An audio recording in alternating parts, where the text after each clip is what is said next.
सुप्रभात। हिमाचल तो अभी रूबरू हुए हैं आपके सामने हिमाचल प्रदेश की सुबह की ताज़ा खबरों के साथ। तो इससे पहले खबरों के सिलसिले को शुरू करें, आपसे निवेदन है चैनल को आप जरूर सब्सक्राइब कर लें। तो पेश हैं सुबह के मुख्य समाचार। पहले बेमौसमी बारिश और ओलावृष्टि, अब आंधी तूफान ने सताए बागवान, आम की 50% फसल बर्बाद। 2 महीने से बदले मौसम के तेवरों से हिमाचल प्रदेश के जिला कांगड़ा में आम और लीची समेत अन्य फलों को खासा नुकसान पहुंचा है।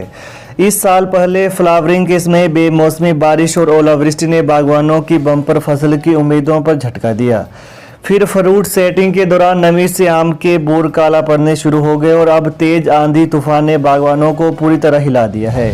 हालांकि इस बार मौसम की बेरुखी से आम की फसल को हुए नुकसान का आकलन किया जा रहा है, मगर एक मोटे अनुमान के मुताबिक जिले में करीब 50% आम की फसल बर्बाद हो चुकी है। इससे मैदानी इलाकों के बागवानों में मायूसी है।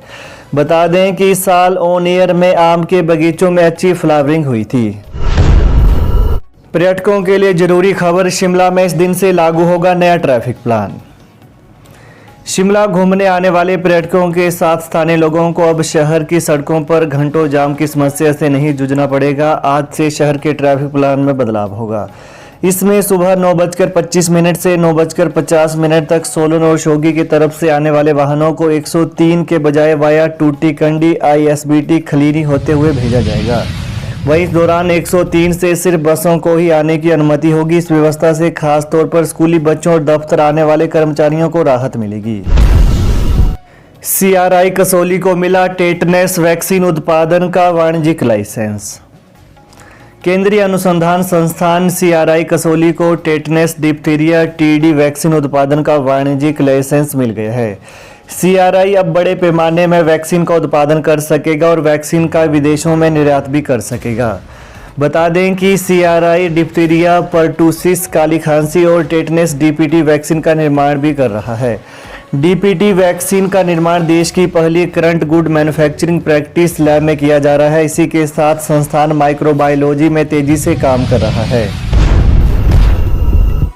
चंबा के भरोठा में HRTC बस की ब्रेक फेल, चालक ने ऐसे बचाई 60 यात्रियों की जान। हिमाचल प्रदेश के चंबा बाट उटीप सेरी मार्ग पर भरोठा के पास हिमाचल पथ परिवहन निगम की बस हादसे का शिकार होने से बाल बाल बच गई। ब्रेक फेल होने के बाद चालक ने समझ पर सूझबूझ का परिचय देते हुए बस को सड़क किनारे पहाड़ी की तरफ मोड़ दिया, जिससे बड़ा हादसा होने से टल गया। हादसे के समय बस में करीब 60 सवारियां थीं। सभी यात्री सुरक्षित हैं। इसके बाद करीब 1 घंटे तक सवारियां मौके पर दूसरी बस का इंतजार करती रहीं।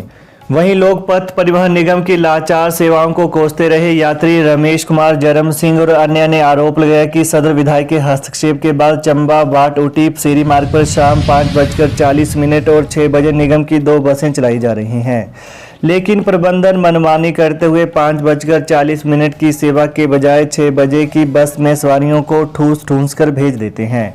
सवारियों का कहना है कि यदि एन मौके पर चालक सूझबूझ से काम नहीं लेता तो बस सड़क से नीचे खाई में गिर जाती और बड़ा हादसा हो सकता था। उन्होंने सदर विधायक, प्रशासन और HRTC के क्षेत्रीय प्रबंधक से मार्ग पर दोनों बसें नियमित रूप से चलाने की मांग उठाई है। डबल के लालच में लुटाए 2.5 लाख शिक्षक को ठगों ने लगाई चपत, पैसे देने में कर रहे आनाकानी। हमीरपुर जिला में एक शिक्षक से क्रिप्टो करेंसी के नाम पर 2,59,000 रुपए की ठगी का मामला सामने आया है। शिक्षक से 2 शिक्षकों ने यह कहकर राशि ली थी कि वो 10 महीने में दोगुनी राशि वापस करेंगे, लेकिन पिछले 2 वर्षों से पीड़ित शिक्षक को 1 पैसा तक वापस नहीं मिल पाया है। ऐसे में शिक्षक ने थक हार कर इसकी शिकायत अब प्रारंभिक शिक्षा उपनिदेशक से की है, ताकि संबंधित शिक्षकों से पैसा वापस मिल सके। बता दें कि लोंगणी गांव के दिनेश कुमार पुत्र हंसराज शर्मा ने अपनी शिकायत में बताया है कि जून 2021 में एक मुख्य शिक्षक ने उनसे 1,11,000 रुपये और एक जेपी शिक्षक ने 1,48,000 रुपये की राशि लेकर क्रिप्टो करेंसी में लगा दी और यह आश्वासन दिया था कि 10 माह के अंदर उक्त राशि को दोगुनी राशि सहित वापस लौटा दिया जाएगा। शिमला डेवलपमेंट ड्राफ्ट प्लान के तहत निर्माण पर सुप्रीम कोर्ट ने लगाई रोक। शिमला डेवलपमेंट ड्राफ्ट प्लान के तहत हो रहे निर्माण पर सुप्रीम कोर्ट ने रोक लगा दी है। अदालत ने ड्राफ्ट प्लान पर दर्ज आपत्तियों को निपटाने के बाद प्लान को अंतिम रूप देने के आदेश दिए हैं। स्पष्ट किया है कि अंतिम प्लान के राजपत्र में प्रकाशित होने से 1 महीने तक इसे लागू न किया जाए। ड्राफ्ट प्लान के तहत हो रहे निर्माण को सुप्रीम कोर्ट ने हिमाचल हाईकोर्ट के ध्यान में लाने की स्वतंत्रता दी है। अदालत ने हाईकोर्ट को निर्देश दिए हैं कि अवैध निर्माण को चुनौती देने वाली याचिकाओं का जल्द निपटारा किया जाए। बता दें कि अदालत ने मामले की सुनवाई 12 जुलाई को निर्धारित की है। मामले की सुनवाई के दौरान अदालत को बताया गया कि नेशनल ग्रीन ट्रिब्यूनल के आदेशों के कारण शिमला डेवलपमेंट ड्राफ्ट प्लान को अंतिम रूप नहीं दिया जा सका। 20 मई के बाद आएगा 10वीं 12वीं कक्षा का रिजल्ट। इस बार भी ज्यादा होगी टॉपरों की संख्या। हिमाचल प्रदेश स्कूल शिक्षा बोर्ड 20 मई के बाद 10वीं और 12वीं कक्षा का परीक्षा परिणाम घोषित करेगा। इस बार भी टॉप 10 में शामिल अभ्यर्थियों की सूची में वृद्धि हो सकती है। मौजूदा समय में टर्म प्रणाली के तहत बोर्ड कक्षाओं की परीक्षाएं हो रही हैं। वर्ष 2022 में आयोजित की गई 10वीं 12वीं की बोर्ड परीक्षाओं में 169 अभ्यर्थियों ने अपनी जगह मेरिट में बनाई थी। होर्डिंग में नरेश चौहान के नाम के साथ लिख लिया उप मुख्यमंत्री, सोशल मीडिया पर वायरल। ओपीएस यानी पुरानी पेंशन स्कीम का लाभ देने के लिए बस स्टैंड शिमला में राज्य के एनपीएस कर्मचारी महासंघ ने एक होर्डिंग लगाया, जिसमें मुख्यमंत्री के प्रधान मीडिया सलाहकार नरेश चौहान को उप मुख्यमंत्री लिख लिया।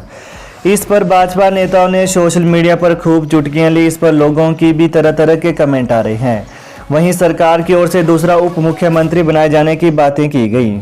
वहीं इस होर्डिंग में एक और मुख्यमंत्री सुखविंदर सिंह सुक्खू का फोटो लगाया गया और साथ में मुख्यमंत्री के प्रधान सलाहकार मीडिया नरेश चौहान का चित्र लगाया गया है। नरेश चौहान के फोटो के नीचे उप मुख्यमंत्री लिखा गया है। यह उल्लेखनीय है कि हिमाचल प्रदेश के उप मुख्यमंत्री मुकेश अग्निहोत्री हैं, लेकिन इसमें न तो मुकेश अग्निहोत्री का नाम है और न ही फोटो है। 5.25 लाख विद्यार्थियों को इसी सप्ताह से मिलना शुरू होगा स्मार्ट वर्दी का पैसा। हिमाचल प्रदेश के सरकारी स्कूलों में 1ली से 8वीं कक्षा तक पढ़ने वाले 5.25 लाख विद्यार्थियों को इस सप्ताह से स्मार्ट वर्दी का पैसा मिलना शुरू हो जाएगा।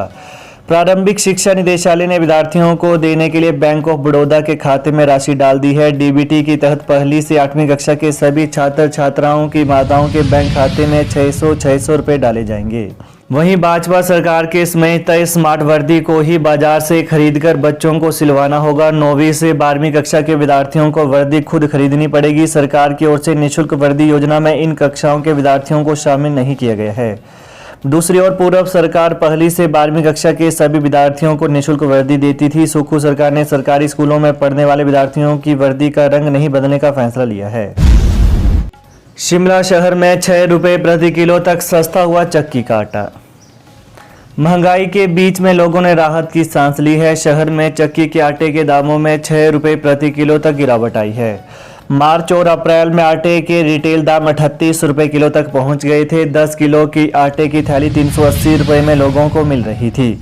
अब आटे के दाम घटकर 32 रुपये किलो रह गए हैं। अब 10 किलो की थैली लोगों को 320 रुपये में मिल रही है।